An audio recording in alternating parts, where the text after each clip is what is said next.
guys, welcome back to the channel Everyday Carry for the Everyday Guy. So I had planned on shooting my EDC backpack review and setup this weekend, but I changed that plan because during the week I found a company here in South Africa that does firearm modifications, is the best way to describe it. They do slide serration, stippling, that sort of thing. And I decided that I'm going to send my firearm to them. So because my gun's going to be gone for a while, I thought I would shoot my current firearm setup, the modifications I've done to it. I've got a lot of questions about how I've achieved the results I have achieved on my firearm. So I'm going to explain. I'm not so much going to show because I don't have another gun to show it with, but I'll explain in sort of as good a detail as I can how I got those results. So guys, just before I get into showing you my firearm, there is another competition that I'm going to briefly mention at the end of this video. So if nothing else, forward to this time to check out the dates of this competition. It's massive, it's huge. It's probably the biggest competition I'm going to have on this channel for a very long time. So definitely check that out. Okay, so on to my firearm and my setup. As you know, I carry a Glock 19 in a last line of defense holster with a spare mag. These mags are empty, as you can see, both empty, and the firearm is safe. And there is no one behind the camera, so even though I might be pointing the firearm at the camera, I'm not pointing it at anybody. It is going to be pointed in a safe direction throughout this entire video. I did do a review of this holster. It's a really amazing holster. Check out the review. The link to it should be popping up on top somewhere in this little white card that pops up. So go check that out. If I'm not carrying this holster, the only reason I won't be carrying this holster is when I don't carry this spare mag.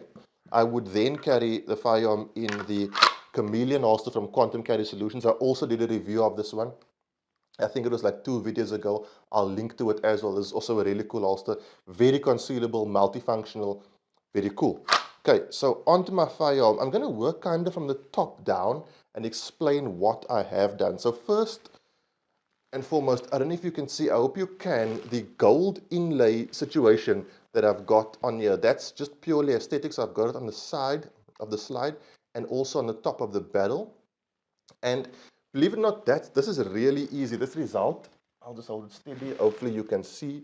This result is really easy to achieve. What you need is some nail polish in the color of your choice. You then basically just have to smear the nail polish on, leave it for about 5 minutes to dry, use a nail polish remover, wipe it off, wipe the gun dry again, and basically repeat that step one more time, and you will effectively have this result.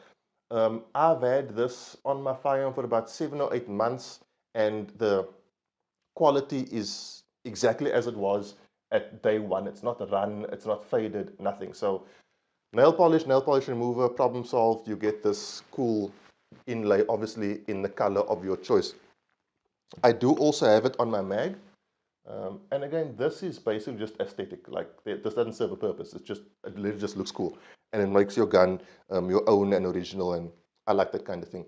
Then I also carry the Olight PL Mini weapon light. I did a review on this as well as a review of the next torch. That link should be popping up in your screen right now.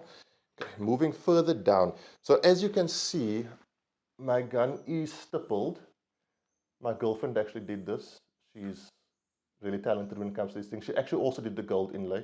So before you need the lipstick, you need the nail polish, you need a girlfriend who's cool enough to do this. I can't help you out with that, unfortunately. That you have to get on your own.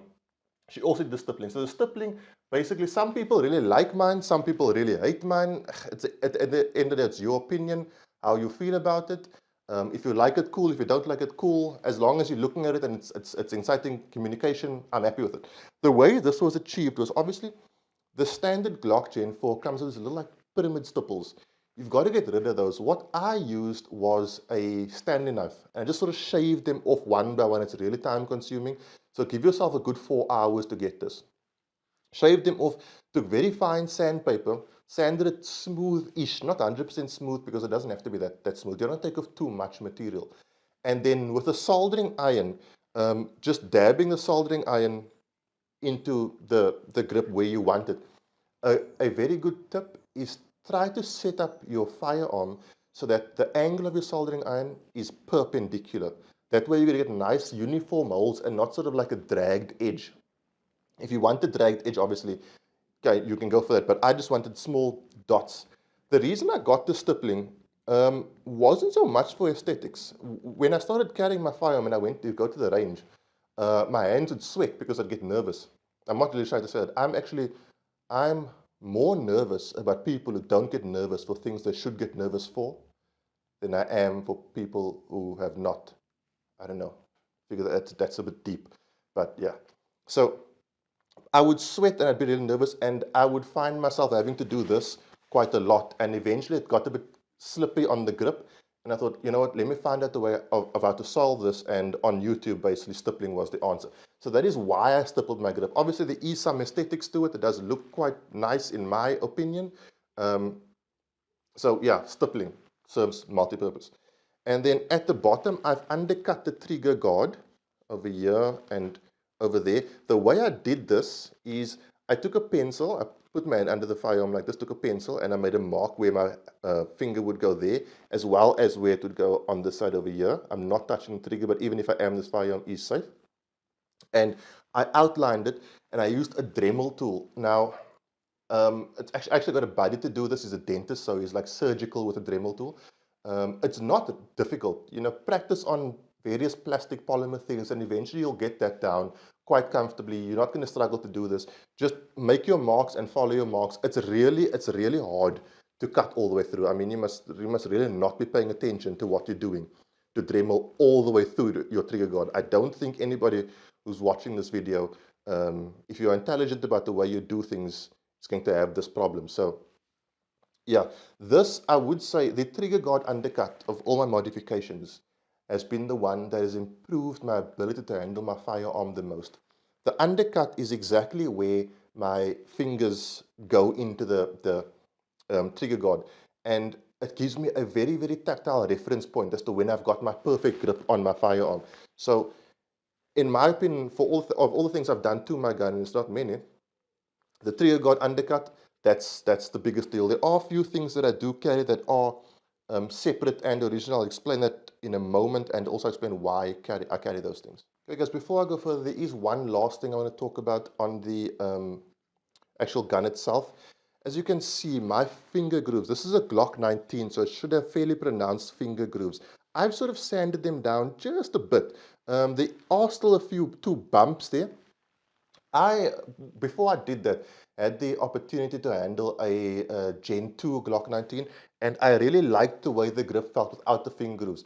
The finger grooves did fit me, so I didn't want to get rid of them completely.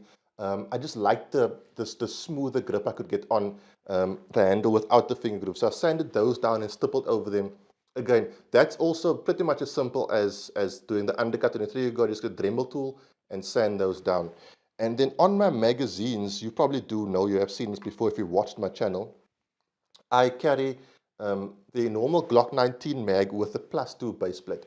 So the reason I do that is, obviously, firstly, because I can. The two holsters I use mainly conceal well enough for me to carry the +2 base plate, but also what I don't do, and what I never did do, even when I had the normal mag without the +2, was sort of put 15 rounds in the mag, chamber a round, and put another round in the mag, so effectively carrying 16. The reason I didn't do that is because if for whatever reason I then had to safety my firearm, I would have 15 rounds in the mag and 1 round separate, spare, laying somewhere. So I didn't particularly like that. Again, if that's how you do it and you're comfortable to do that, 100% cool. Nothing on this channel is a recommendation. Everything is an opinion. If you can, comfortably carry those extra rounds, not a problem.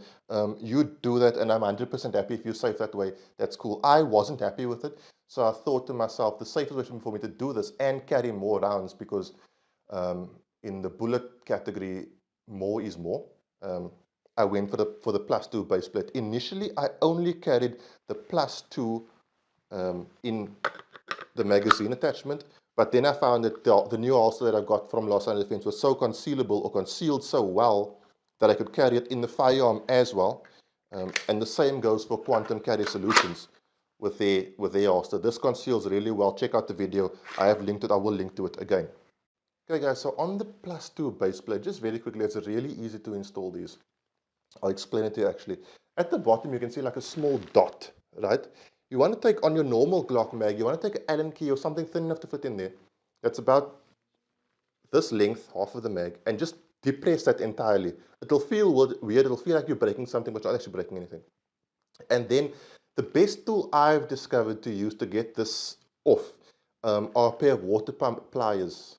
If you don't know what those look like, you're going to have to Google them because I don't have a pair on me right now to show you. But a pair of water pump pliers, wrap like a handkerchief around here, get the pliers, squeeze this together like that, and then slide the base plate forward. And that's pretty much how the base plate of your original Glock mag comes off. And then exactly the reverse for sliding the new one on. It's very simple. You'll see when you take this off, it can only really go together one way. The reason I'm not going to take this off right now is because I don't have the tools to do it, and there are so many videos already online on how to do these things that I'm sure, watch one to YouTube videos and be able to figure it out. Guys, so that is it. That is basically all the things I've done to my firearm. Those base plates, if you do want them, I bought them at Wildman Hunting. They are in Cape Gate in Cape Town. They're like $159. I'm sure most of your local gun shops will have them. They should be around that price. So that's it. Now, on to what I was talking about earlier on, the competition. So a really awesome company called SA Laser Engraving. I found them on Facebook and I contacted them. I spoke to a guy called Martin. It's a father and son run company. And both of their names are actually Martin. So no matter who you're talking to, you're probably talking to the boss if his name is Martin. Gave him a call in a week. We spoke quite extensively and I told him what I wanted done to my firearm and he was like 100% cool. And I told him about the channel. I told him, I do want to review the work after this, but I'm fully prepared to pay for what you're going to do. Because that for me is just mutual respect. If someone's going to give you something, you should pay for it, whether you stick it on the channel or whether no one finds out about it at all. These people have skills and they should be rewarded for their skills and their abilities. He then said, and this is really, really awesome, and this is a very big deal. If I do review it on the channel, I can run a competition on my YouTube channel, and the winner of that competition will have their firearm done by them for free. That is ridiculous. We're talking like a few thousand rands worth of work and a one-off modified custom firearm absolutely free. So I'll more than likely outline the details of that towards the end of June when I get my firearm back from them, but that's very exciting. Stay tuned. I will link to their Facebook page down below. At this juncture, I don't think they have a website. If you are a web designer or you want to get in contact with these guys, go to their Facebook page. These guys are doing amazing work. They're ultra nice, ultra likable, super well priced, and as far as I can understand, I think they're the only ones in South Africa doing it. So jump on this. If you do want slide work done, if you do want stippling done to your firearm, definitely contact these guys. They are going to explode. They are huge. Big deal. I'm really appreciative for the opportunity to run the competition on my channel. And like I said, I'll let you know more about that in June. Guys, that's it from me. Also important to all my Muslim friends and people who are watching this video, I wish you all the best in your spiritual journey through the month of Ramadan. That's it, guys. Thanks so much. Cheers. God bless.